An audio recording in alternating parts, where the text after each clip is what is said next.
en Caliente. Muy bien, ya estamos de regreso con el programa En Caliente. Muchas gracias a todos ustedes por continuar con nosotros. Hoy estamos hablando sobre delitos sexuales en menores de edad y nos acompaña en esta oportunidad el doctor Andrés Felipe Jaramillo Restrepo. Él es abogado penalista de la Oficina Total Jurídica. Ellos están en la calle 51, número 5131. El teléfono es el que a ustedes ven en estos momentos en pantalla, 448-1822, para que llamen en horario de oficina y hablen con el doctor Jaramillo o con los demás abogados de este bufete Total Jurídica en horas de oficina, repito. Doctor, quedamos pendientes de la respuesta de la televidente que nos decía qué debe hacer en el caso que ella nos plantea, no le paran bolas, y yo quiero como complementar la pregunta de ella, es decir, ¿qué pruebas se necesitan como para que la denuncia sea recepcionada? Para recepcionar una denuncia no se necesita ninguna prueba, solamente es dar la afirmación de unos hechos. Pero no es que la Fiscalía no le pare bolas. La Fiscalía debe agotar primero un trabajo previo. Como lo digo, nuestros funcionarios de la Fiscalía son funcionarios altamente calificados, idóneos, demasiado capacitados. Digo yo que son muy buenos fiscales, al menos en una formación jurídica seria, coherente, y es eso precisamente, no la desidia o abstinencia de poder avanzar un caso, sino de poder llegar no con certeza, con alguna probabilidad de acierto de la comisión de un hecho como es tan delicado la denuncia de un delito sexual que atenta contra la formación sexual de un menor de edad. Al fiscal se le exige que para poder llevar un caso a un proceso debe armarse o construir prueba suficiente para poder comparecer ante un juez. Tiene que construir un caso. Tiene que construirlo. La Corte ha dicho inclusive, y esto es lamentable, que basta a veces con la mera denuncia de un menor para poder llevar, al menos, si se quiere, para poder existir una sentencia condenatoria. Hoy por hoy hay capturas bastando solamente la denuncia. ¿Qué pasa en el caso de la televidente? En efecto, hay una denuncia. Denuncia que primero interpone un menor, recepcionada con todas las formas que se exigen, y luego la acompaña la denuncia del tutor, curador de ese menor, que puede ser su representante legal, el papá o la mamá. ¿Qué entiendo yo que puede estar pasando con ese fiscal? Que pueden estar al menos valorando o apreciando de manera primigenia las aserciones de ese menor, o de esa menor, o de esos menores, porque al parecer dice que son dos. Sí, son dos. Para establecer la veracidad del testimonio, median algunas experticias como las de algunos psicólogos forenses especializados en este tipo de delitos o de psiquiatras forenses. Entonces, cuando la Fiscalía no tiene suficiente elementos, al menos sólidos o contundentes, para llevar el caso a juicio, no va. ¿Por qué? Porque ellos, en medio de la sensatez, se abstienen antes de dar un paso en falso, porque ellos también están obligados, en razón a la objetividad, de saber cómo van a llevar los casos. Ahora, es un asunto muy personal del fiscal, pero es un proceder a los que por ley están llamados a hacer. Bueno, antes de recibir la llamada de Edwin, le ruego que nos aguarde un segundo, por favor, ya vamos a atender su llamada, pero nos había llamado antes una televidente que no quiso salir al aire, pero nos contó su historia. La voy a tratar de resumir, doctor, de la siguiente manera.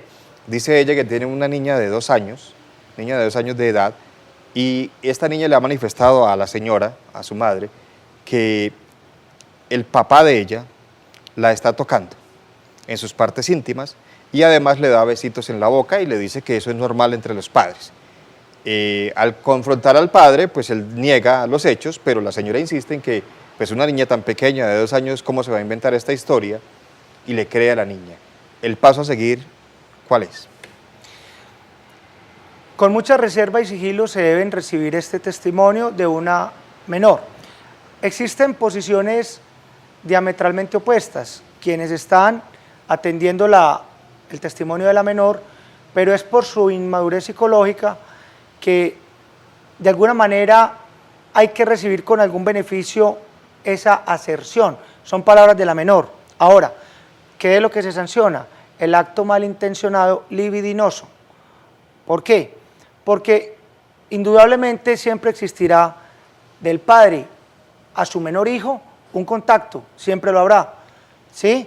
Y manifestaciones de cariño. Manifestaciones de cariño, como quien baña a su niño en una bañera. Pero ella dice, le O una toca con niña. el dedo, le introduce y adelante y atrás, para ser más claros, porque tenemos que ser claros en este caso. Muy bien.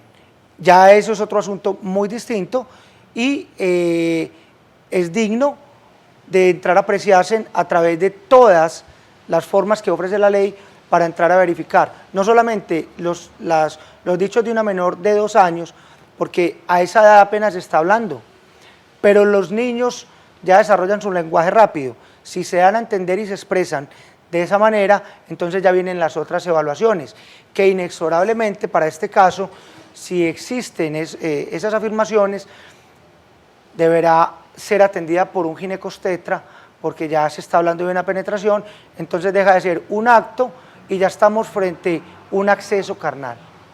Muy bien. Vamos a recibir ahora sí la llamada de Edwin. Muchas gracias, Edwin, por esperarnos. Adelante, lo escuchamos. Buenas noches. Buenas noches.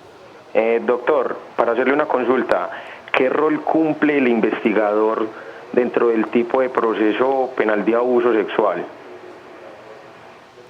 El investigador. Sí, señor. ¿Qué rol cumple el investigador privado? Muy bien, Edwin, muchas gracias. ¿Qué rol cumple el investigador privado en estos procesos? El investigador privado, de igual forma como lo hace el investigador judicial, que puede ser de la SIJIN o del CTI o de la DIJÍN, es acopiar toda fuente de prueba que pueda llevar al convencimiento de un juez de la inexistencia de ese hecho que se le está indilgando.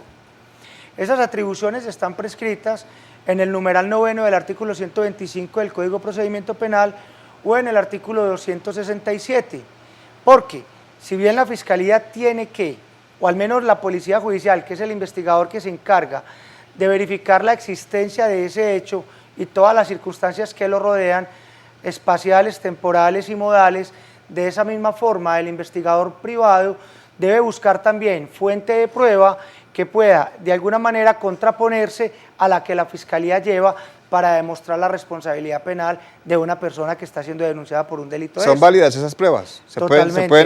En efecto, porque este es un sistema adversarial, la Fiscalía se va a presentar con unos investigadores, la defensa se va a presentar con unos investigadores y las facultades plenas son para ambos, idénticas. Claro está que el Estado va de una manera más fuerte a llevar, al menos tiene toda la logística y el andamiaje y el engranaje para poder llevar pruebas a un proceso, muchas veces la defensa con menos posibilidades, pero de igual manera si existen o al menos hay un investigador privado, lo puede hacer. Muy bien, es momento de hacer una nueva pausa para comerciales.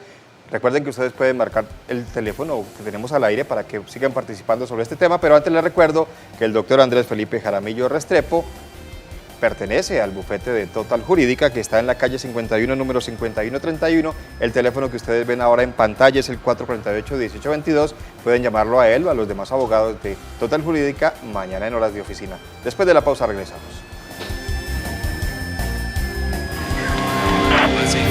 En caliente. En caliente. Muchas gracias por continuar con nosotros. Estamos hablando hoy de delitos sexuales contra menores de edad y nos acompaña el doctor Andrés Felipe Jaramillo Restrepo de Total Jurídica. Total Jurídica está en la calle 51, número 5131, en la ciudad de Medellín, pero usted puede venir de cualquier lugar del país y puede llamar al teléfono que aparece en pantalla 448-1822 para que se comunique con este bufete de abogados, con el doctor Jaramillo en horario de oficina. Doctor, vamos a recibir de inmediato una nueva llamada telefónica, una televidente que nos ha pedido también que no revelemos su nombre. Buenas noches, bienvenida. Aló, muy buenas noches. Buenas noches. Lo que pasa es que tengo, nosotros tenemos pues un caso con un familiar. Él está condenado en primera instancia a más de 15 años por una calumnia. La mamá pues de la menor, la niña tiene 10 años, y la mamá de la menor ¿cómo le digo yo? Manipuló pues a la niña para que mintiera en contra de mi hermano. Y a una amiguita de la niña, también una menor de edad. A mí me parece pues que y a él lo condenaron sin pruebas. A él no le encontraron, no le hizo, la fiscalía no hizo pues ningún tipo de investigación. Simplemente que por el juez lo condenó que por lo de la infancia y adolescencia, que por la ley de infancia y adolescencia, que porque los menores siempre dicen la verdad, y a él no le hicieron, la fiscalía no le hizo ningún proceso, simplemente por el señalamiento de la niña y por el testimonio de la mamá. Y lo condenaron a más de 15 años y estamos esperando una respuesta de apelación. Eso fue hace 2 años. Entonces sí me parece, pues, y como está, yo me di cuenta pues que estaban como recolectando firmas que para lo de la cadena perpetua. Me parece ese tema muy muy bueno para cuando comprueban el delito, pero me parece muy delicado cuando el proceso está lleno inmensamente de dudas. Es que la prueba brilla por su ausencia. A él en ningún momento le comprobaron, pues no le hicieron prueba de ADN, la ropa salió limpia. El dictamen de la niña no muestra una violación, sino un pequeño desgarro. Entonces me parece pues impresionante cómo juzgan a una persona sin siquiera tener pruebas. A más de 15 años está condenado. Muchas gracias por comunicarse con nosotros. Bueno, volvemos al caso de las falsas denuncias, si fuera el caso, pero ella dice, la televidente doctor Jaramillo, que no hay pruebas, pero ¿cómo pueden condenar a una persona sin pruebas? Bien. Mire lo curioso. La anterior televidente manifestaba que toda la prueba estaba dada para poder ya iniciarse un proceso en contra del denunciado. Ya esta dama nos dice que, aún sin pruebas, el juez ha emitido una sentencia condenatoria. Lo que pasa es que para el común de la gente, lo que puede ser prueba suficiente, para un jurista quizás tal vez no lo sea. O existiendo la prueba, no tiene la capacidad o la suficiente capacidad suasoria o persuasiva para poder llevar convencimiento a un juez o a un fiscal si quiere presentar una imputación o una acusación. Pero entonces, ¿qué pasa? Es una creencia muy errada pero generalizada de las personas el asunto de la prueba. A no dudarlo, nunca podrá existir una sentencia condenatoria si no hay prueba. O aún existiendo prueba, esta no alcanza para una sentencia. ¿Correcto? Entonces, el manejo de la prueba, que da para muchos programas de acá en adelante, es muy complejo para los delitos sexuales. Porque, además de la denuncia, que es la primera de las pruebas, porque es una declaración anterior, que tiene que ser luego confirmada en una declaración testimonial en juicio, debe estar acompañada, importante sí, de una prueba pericial. Prueba pericial que siempre es o psicológica, es psiquiátrica o de un perito especializado en ginecobstetricia. No creo, con el respeto de la televidente, que el juez haya incurrido en un despropósito como estos de poder emitir una sentencia condenatoria. Más bien puedo creer sí que puede existir duda. Ante la duda, le es dable al juez de imperativo cumplimiento absolver, ¿sí? Pero entonces se han de agotar las instancias porque en esta primera instancia pudo haber existido más convencimiento para el juez de una sentencia condenatoria, quedándole expedita la vía de la apelación o en su defecto la extraordinaria de casación.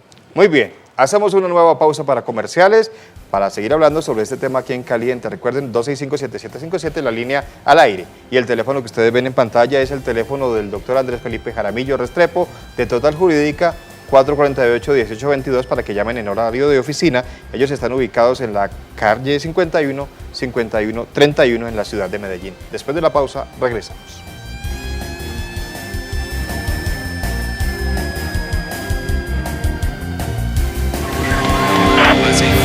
En Caliente. En Caliente.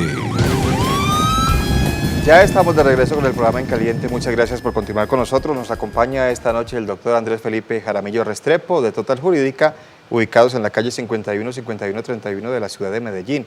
El teléfono de esta oficina de abogados es el 448-1822 para que ustedes llamen en horario de oficina. Por lo pronto pueden marcar el teléfono 265-7757 para que se comuniquen con nosotros aquí en el estudio. Total Jurídica 448-1822 y tenemos en línea a Mariela Escobar. Mariela, buenas noches. Buenas noches. ¿Cómo está? Muy bien, los felicito por el programa y quisiera saber algo. No conozco directamente la niña, pero una hermanita mía conoce sobre el caso de una niña que es especial y el hermano abusa de ella, pero la niña le dice a la mamá, le dice a la hermana y no le creen. ¿Qué podría yo hacer por esa niña? Mariela, muchas gracias por comunicarse con nosotros. Pasa muy frecuentemente que a los niños no se les cree más al adulto que a los menores. ¿Qué podría hacer Mariela en este caso? Esta situación es de extremos, o se les cree mucho o no se les cree. Cuando no se les cree es porque tiene una mente fantasiosa, porque tiene una inmadurez mental, o en otras situaciones se les debe creer porque son niños y los niños no mienten. Son esas dos divergencias. Parecen especulativas, pero existen ambos extremos, diametralmente opuestos. Pero entonces, para el caso de doña Mariela, se le puede decir que si ella tiene conocimiento de ese hecho, no es tanto un deber, sino una obligación de poner en conocimiento de esta situación ante la Fiscalía. Porque de alguna manera los dichos de esta menor, acompañado a la denuncia que ella va a llevar ante la autoridad, van a ser sometidos a un análisis muy estricto y muy riguroso en materia probatoria. ¿Ya? No es dejar la denuncia, sino que además de ello, de ahí sigue en adelante el trabajo de el equipo de, valga la redundancia por qué no decirlo, el equipo de trabajo de la Fiscalía para tratar de analizar con toda su dimensión y alcance los dichos de esta menor. El denunciante no siempre tiene que ser la víctima, puede ser un tercero diferente a quien está padeciendo ese delito. De hecho, ella puede tranquilamente, independientemente si tiene lazos o no de afinidad o consanguinidad con este menor, para arrimarse a dar cuenta de esta noticia. Rápidamente voy a leer, doctor, dos mensajes que nos envían nuestros televidentes en Facebook. Dice Harley Sánchez, es un problema de varios, es especial de la educación donde se levantó y se crió la persona. Las penas tienen que ser más estrictas y los jueces que no lo liberen o se dejen sobornar. No sé por qué, habiendo tantas pruebas, hay que dejar o hay que tener mejor un abogado defensor. Y nos dice Blas Sosa, el problema es la salud mental en la que vive este país. Las guerras y tanto conflicto dejaron secuelas y una de ellas es el daño mental tan bravo que hay en esta ciudad y en el país, cosa a la que nadie le para muchas bolas. Y yo quiero hacer énfasis en lo que decía Harley Sánchez. Con tanta prueba, ¿para qué abogado defensor? Hay que defender al violador también o al abusador. Sí, indudablemente, pero teniendo en cuenta que hay una situación o hay dos aspectos que a las personas que incurren en este tipo de delitos, independientemente de lo que hayan cometido, los va a asistir siempre dos cosas. Una cosa que es un proceso debido, es decir, para que sean bien juzgados, y dos, que esas personas nunca van a dejar de ser seres humanos, seguirán siendo personas y les asiste un derecho que se llama la dignidad humana, por lo cual, resulten vencidos en juicio o no, deben de ser bien tratados. Eso es importante tenerlo en cuenta. Ahora, es un sofisma o una falacia pensar de que es que estos delitos se van a mitigar, paliar o menguar en la medida en que las penas sean más estrictas o severas, lo que no es cierto. Es un problema de política criminal, pero demasiada severidad o rigor no hace que estos delitos disminuyan, o entrar con penas como las penas... Cadena perpetua. Una cadena perpetua, supóngase usted. O castración química. O esa infertilización de la que están hablando para extirpar los miembros de las personas que incurren en estos delitos como sanción o como consecuencia al hecho reprochado hacia él. Es una política que no tiene ningún asidero jurídico en Colombia, máxime que para ello tendría que empezarse a reformar la Constitución a través de actos legislativos, y eso degrada de alguna manera la dignidad humana en las personas, y también soslayarían algunos tratados internacionales a los cuales está suscrito Colombia. Muy bien, doctor, se nos acaba el tiempo. Muchas gracias por habernos acompañado esta noche aquí en el programa. Por haberme invitado. Muchas gracias. Recuerden que el doctor Andrés Felipe Jaramillo de Total Jurídica lo pueden ubicar ustedes en la calle 51, número 5131 en la ciudad de Medellín, en el teléfono que aparece en estos momentos en pantalla, 448-1822. Llamen por favor en horario de oficina, mañana pueden llamar.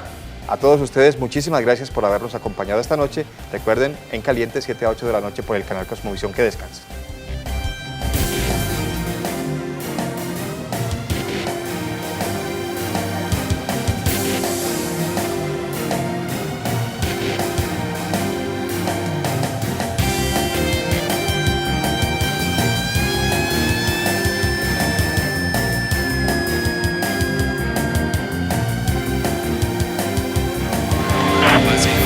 En Caliente.